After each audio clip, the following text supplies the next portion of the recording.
అను దైవ భక్తి గల ఒక స్త్రీ ఏం చేస్తూ ఉందటండి? చదవండి అక్కడ. వినుచుండెను. ఏం చేస్తూ ఉందటండి ఆమె? వినుచుండెను. వేరే పట్టణం కాదు, పట్టణం కాని పట్టణానికి వచ్చి వ్యాపారం చేస్తూ ఆ వ్యాపారాన్ని ఆపేసి విశ్రాంతి దినమందు ప్రార్థనకు వచ్చింది. ఇప్పుడు ఎంతమంది ఇలాగ రాగలుగుతున్నారు? వ్యాపారం లేనోళ్ళే రావట్లా. అసలు వ్యాపారం ఉన్నోళ్ళు ప్రక్కన పెట్టండి. ఏ పని లేకపోయినా ప్రార్థనకి రావట్లా. ఇక పని ఉంటే సరాసరి. కానీ ఈ స్త్రీ అయితే వ్యాపారం చేయడానికి పట్టణం కానీ పట్టణానికి వచ్చింది, వ్యాపారం చేస్తుంది. కానీ విశ్రాంతి దినం రోజున ఆ వ్యాపారాన్ని క్లోజ్ చేసింది. ప్రార్థన ఎక్కడ జరుగుతుందో అక్కడికి వచ్చింది.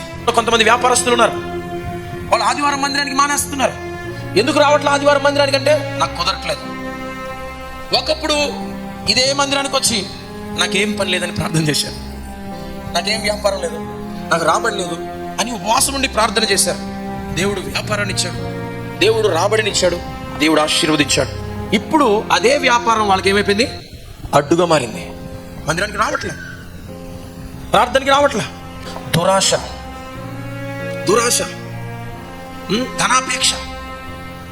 చూడండి, ఇన్ని రోజులు సంపాదించావు, దేవుడు నీకు బాగా లాభం ఇచ్చాడు, చాలు కదా. లేదు, ఇంకొక రోజు చేస్తే ఇంకెక్కువ వస్తుంది లాభం. ఎప్పుడైతే ఆ దురాశ మనలో వస్తుందో, ఆ ధనాపేక్ష మనలోకి వస్తుందో, ఈ 6 రోజులు సంపాదించినంతా కూడా ఊడ్చుకొని పోతుంది. అలాంటి వాళ్ళు ఉన్నారంటే ఎంత విచిత్రంగా ఉందండి. మనలో మీరు ఎవరైనా ఉన్నారా? ఆదివారం కూడా ప్రార్థన మానేసి ప్రార్థనకు స్వస్తి చెప్పి దేవుడిని ప్రక్కన పెట్టి మీ వ్యాపారం చేసేసుకుంటారు.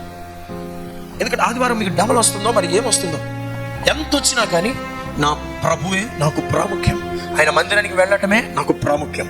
ఎంతటి వ్యాపారమైనా, ఎంతటి లాభమైనా, ఎంతటి ప్రాముఖ్యమైన పని అయినా మందిరము తర్వాతే అది అని ఎప్పుడైతే నువ్వు అనుకుంటావో అప్పుడే నువ్వు నిజమైన భక్తుడవు, విశ్వాసివి.